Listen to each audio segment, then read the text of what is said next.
اعوذ باللہ من الشیطان الرجیم، بسم اللہ الرحمن الرحیم۔ السلام علیکم، میں حکیم جوہر عباس ایک اور نئی ویڈیو کے ساتھ آپ کی خدمت میں حاضر ہوں۔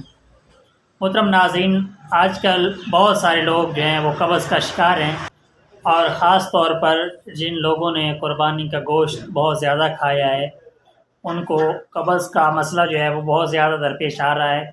تو اس وجہ سے کیونکہ گوشت جو ہے یہ خشک ہوتا ہے اور اس لیے جو ہے وہ قبض زیادہ ہو جاتی ہے، تو آج میں آپ کو ایک چھوٹا سا ٹوٹکا بتاتا ہوں جس کے استعمال سے آپ کی قبض جو ہے وہ دور ہو جائے گی۔